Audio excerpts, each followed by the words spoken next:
Hello guys, so welcome to today session. वैसे तो मैं आपके लिए हमेशा एक टॉपिक लेके आती हूँ जिसपे हम काफ़ी different type of question discuss करते हैं, आप भी साथ में प्रैक्टिस करते हैं। बट आज का जो ये सेशन रहने वाला है थोड़ा सा डिफरेंट रहने वाला है, क्योंकि हम यहाँ पे क्वेश्चंस तो देखेंगे बट हम एक तरीके से एनालाइज करेंगे आपका 2023 का पेपर। ठीक है, 2023 में जितने भी क्वेश्चन रीजनिंग सेक्शन से आए थे आपके, वो हम यहाँ पे डिस्कस करने वाले हैं आज के इस सेशन में। तो बने रहना है आपको स्टार्टिंग से लेकर एंड तक, जिसमें आपको ये पता चलेगा कि किस टाइप के क्वेश्चंस आए हुए हैं आपके एग्जाम में और नेक्स्ट ईयर के लिए आपको किन किन टॉपिक पे ध्यान देना जरूरी है। यहाँ से आपको क्या पता चलता है कि कौन सा टॉपिक कितने लेवल से पूछा जा सकता है, ठीक है, किस तरीके से पूछा जा रहा है। तो इस बहुत सारा आइडिया लगता है हमें प्रीवियस ईयर क्वेश्चन को देखकर। तो यहाँ पे आपको 2023 के क्वेश्चंस साथ में ही देखने को मिल जाएंगे। ठीक है, तो बने रहना है वीडियो में। ओके, सो स्टार्ट कर रहे हैं हम आज का session with this comprehensive guide books discussion. ये कॉम्प्रिहेंसिव गाइड बुक डिस्कशन आपकी एक इंफॉर्मेटिव बुक है जो आपका एक कॉम्प्रिहेंसिवली कवर करता है आपके इंफॉर्मेशन को regarding your CSAT exam, UPSC CSAT के एग्जाम में जो भी डिटेल्स आपको जाननी हो, all those details will be in this guide book. तो आपको अगर सिलेबस जानना हो, ठीक है, वो आपको यहाँ दिख जाएगा। अगर डिटेल में जानना हो वो भी आपको यहाँ मिलेगा, हर एक सेक्शन का डिटेल सिलेबस। ठीक है, आपको प्रीवियस ईयर ट्रेंड भी मिल जाएगा, लास्ट कुछ ईयर के आपको जानने हो कौन से टॉपिक से कितने क्वेश्चन आए हैं, तो वो सारी चीजें आपको यहाँ पे देखने को मिल जाएंगे।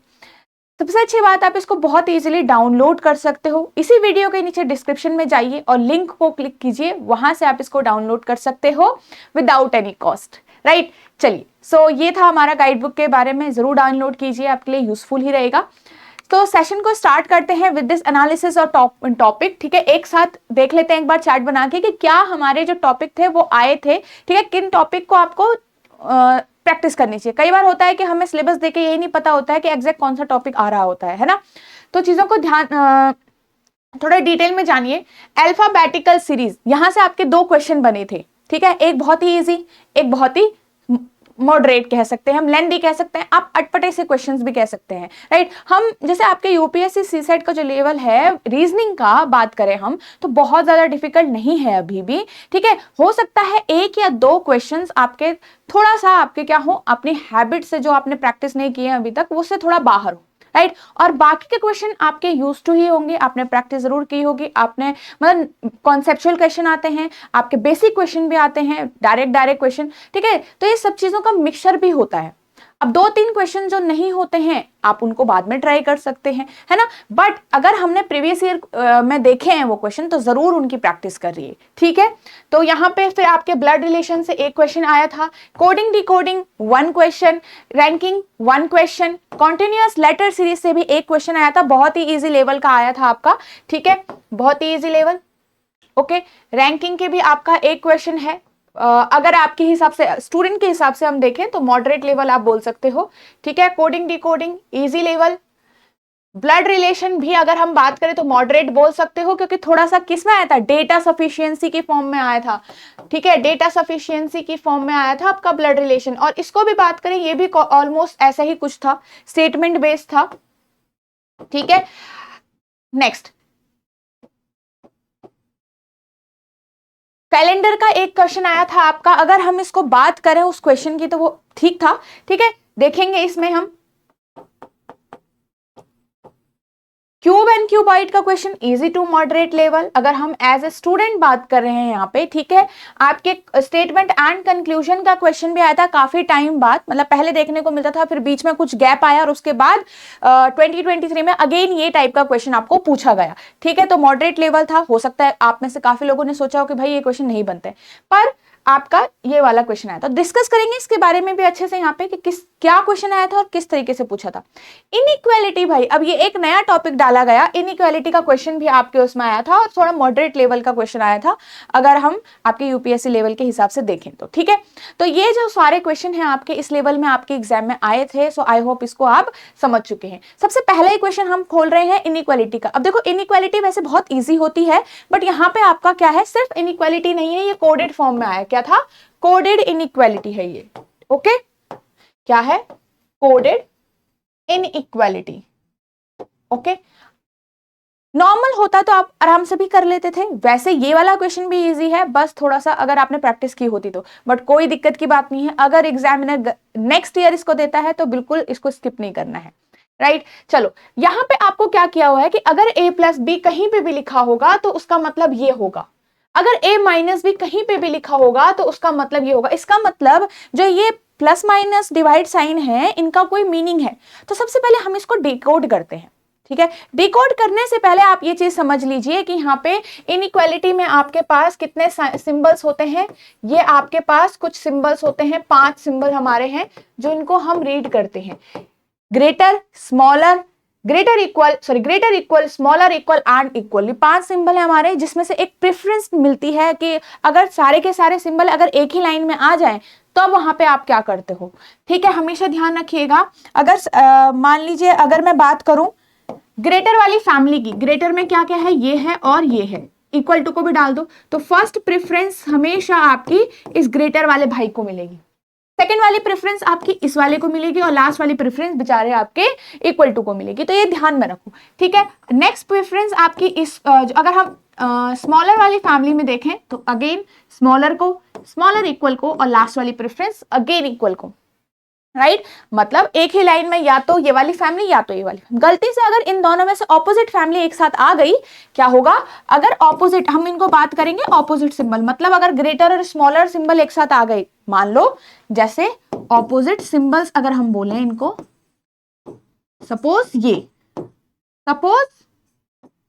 ये, ठीक है, या फिर ऐसा कुछ, तो ये सारे क्या है, ऑपोजिट सिंबल के एक एग्जाम्पल है आपका कि अगर कोई भी लाइन में ये एक साथ दिखेगा आपको कहीं पे भी एक ही लाइन में, तो वहीं पे आपका क्या हो जाता है, कंक्लूजन क्या हो जाएगा, रॉन्ग हो जाएगा, ठीक है। ये चीज आपको ध्यान में रखनी है थोड़ा सा, अगर हम इसको समझना चाहें तो, अगर कभी भी होता है तो। अब यहाँ पे देखो ये क्या था, कोडेड फॉर्म में था। अगर मैं इसको डिकोड करना चाहूं, ठीक है, तो आपके पास ये स्टेटमेंट गिवन है, ऊपर से इसके डायरेक्शन गिवन है। तो सबसे पहले इनको डिकोड कर दो। कह रहा है कि प्लस का मतलब नीदर स्मॉलर नॉर इक्वल, ना ही स्मॉल होना चाहिए ना ही इक्वल होना चाहिए, तो दोनों के अलावा क्या बचा, ग्रेटर बचा, तो ग्रेटर बनाओ, मतलब प्लस का सिंबल ग्रेटर है, ठीक है। एक तरीके से कोडिंग डिकोडिंग है ये। ग्रेटर नहीं होना चाहिए, तो ग्रेटर नहीं चाहिए तो स्मॉलर हो सकता है और साथ में इक्वल भी हो सकता है, राइट। चलिए नेक्स्ट देखो, मल्टीप्लाई में स्मॉलर नहीं चाहिए तो ग्रेटर हो जाएगा। नेक्स्ट वाले में नीदर ग्रेटर नॉर इक्वल, तो मैं स्मॉलर इक्वल हो जाएगा, ठीक है। ना ही स्मॉलर और ना ही ग्रेटर चाहिए, तो भाई जब दोनों ही नहीं है तो इक्वल टू हो जाएगा। तो ये आपका यहाँ पे डिकोड हुआ। अब एक बार थोड़ा स्टेटमेंट पे ध्यान दो। अब आपको कुछ नहीं करना, बस स्टेटमेंट को देखना था। स्टेटमेंट को आपने जब डिकोड किया तो आपके पास मिलेगा मल्टीप्लाई का सिंबल, देखो क्या होता है ये, ठीक है, P माइनस टी, तो P माइनस मतलब स्मॉलर इक्वल T हो गया आपके पास, ठीक है। नेक्स्ट देखो T डिवाइड आपके पास ये वाला R और R इक्वल टू S। अब इसमें आपको क्या करना है, इस पूरी लाइन को एक स्टेट में, सिंगल लाइन में चेंज करो। मतलब जैसे कि यहाँ पे एक एक बार हर एक अल्फाबेट को लिखो, तो कैसे करोगे, सिर्फ रिलेशन को ध्यान में रखना। जैसे कि यहाँ से अगर मैं स्टार्ट करूं तो T छोटा है R से और R इक्वल है S से, यहाँ T जो है वो ग्रेटर है P से, तो ऐसे ही रिलेशन बनाओ, और P जो है वो बड़ा है Q से, तो P बड़ा ही बनाइए, राइट। तो ये आपने एक सिंगल लाइन में चेंज कर दिया। अब आराम से पता लगा सकते हो आप, Q और T के बीच का रिलेशन देखो, प्लस माइनस का मतलब है Q इक्वल टू T दिखना चाहिए। क्या आपको दिख रहा है, नहीं, क्योंकि इन दोनों के बीच में ये दोनों सिंबल है, इक्वल टू को वैसे ही नहीं मिल सकते, प्रेफरेंस है ही नहीं, तो ये तो रॉन्ग हो गया, ठीक है। नेक्स्ट देखो S प्लस क्यू का मतलब है आपका S ग्रेटर देन Q है, क्या है, S ग्रेटर देन Q दिखना चाहिए। क्या S ग्रेटर देन Q दिख रहा है, देखो ये वाला सिंबल, ये वाला सिंबल, ये वाला सिंबल, ये वाला सिंबल, किसको प्रेफरेंस मिलेगी यहाँ पे से, भाई ये वाला भाई सबसे बड़ा है, इसको प्रेफरेंस मिलेगी। क्या S ग्रेटर देन बोलोगे, यस बोल सकते हो, तो ये आपका सही।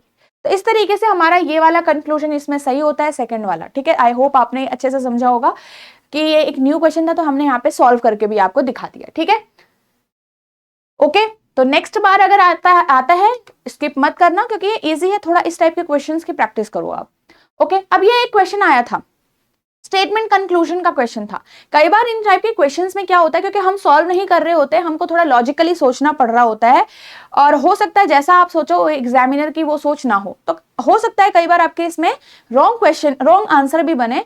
तो आप देखो इन क्वेश्चन को, एक बार सोच के देखो, इनको करके देखो, जितने भी प्रीवियस ईयर में भी आए हैं आपके पहले भी, और कुछ इस टाइप के क्वेश्चंस को सॉल्व करो।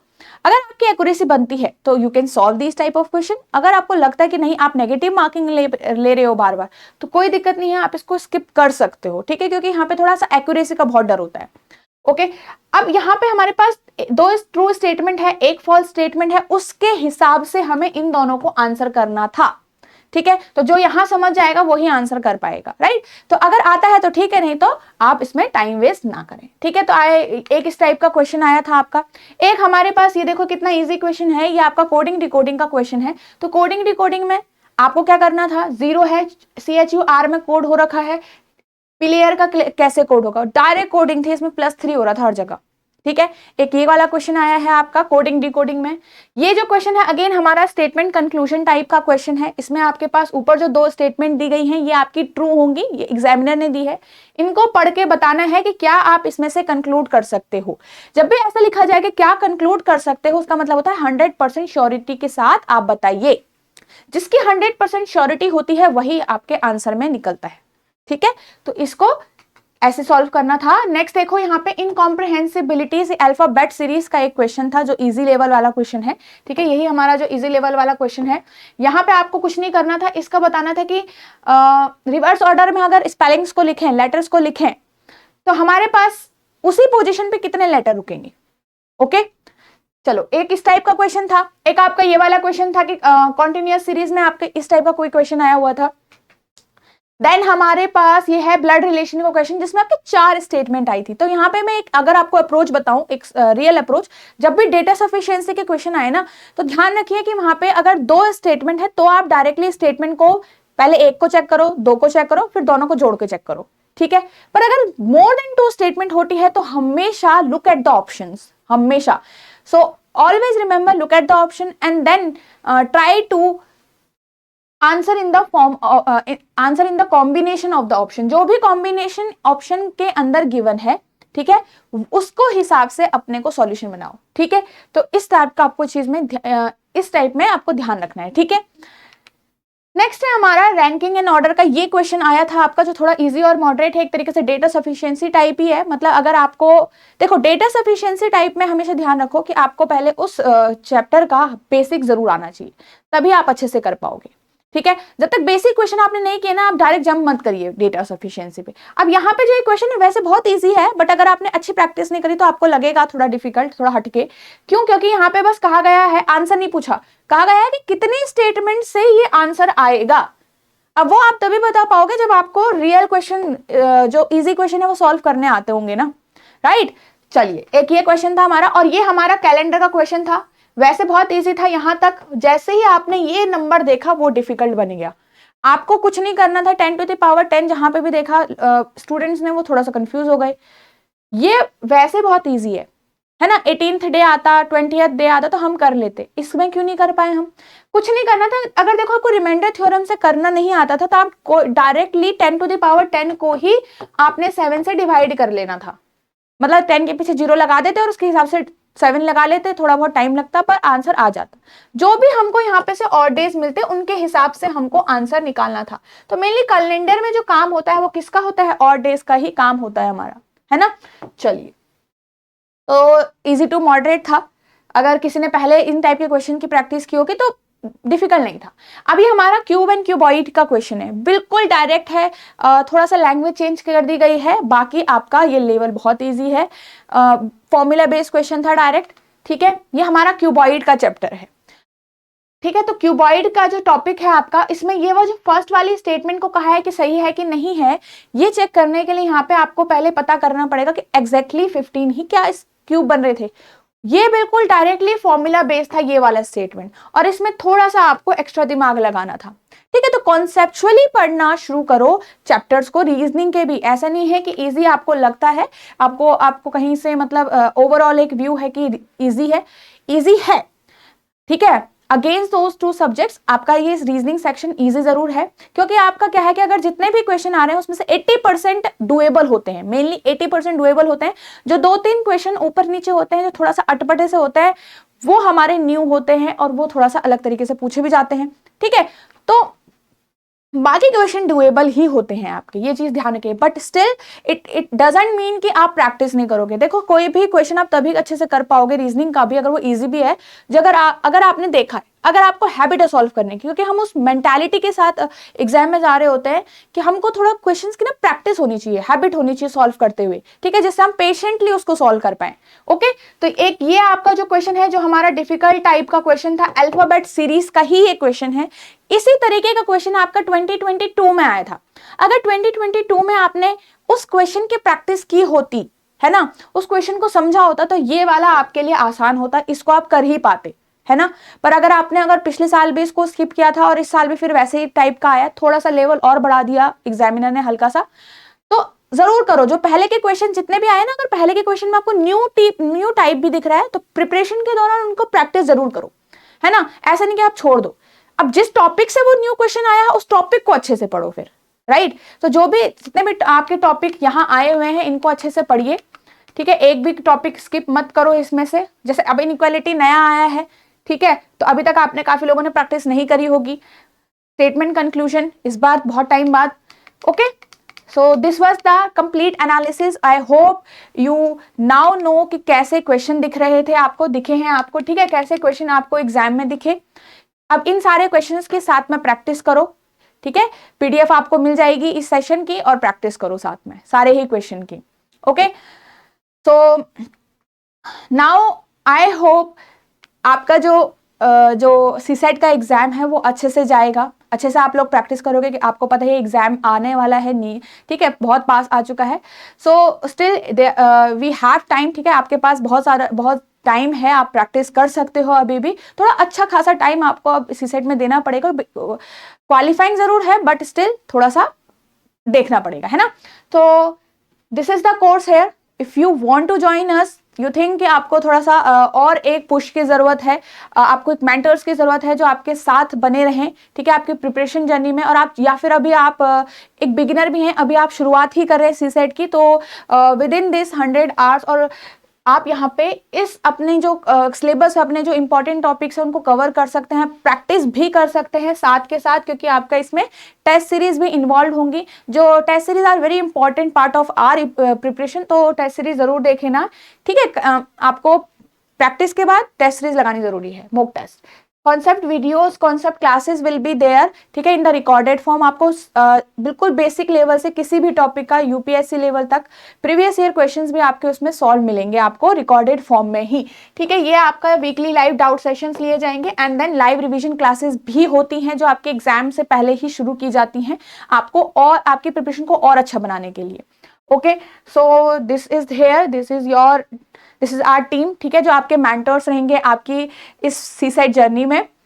चलिए, और आपको अगर डिटेल जाननी हो कोर्स के बारे में, आपको देखना हो कि कोर्स के अंदर क्या क्या है, कैसे आप कोर्स को ले सकते हैं, क्या कोई भी डाउट हो अगर आपको कोर्स से रिलेटेड, ठीक है, तो आप इस नंबर पे कॉल कर सकते हैं। And you can also mail us on hello@edutap.co.in पे। इस मेल आईडी पे आप यहाँ पे हमको मेल कर सकते हैं if you want to know anything about the course here, ठीक है। चलिए,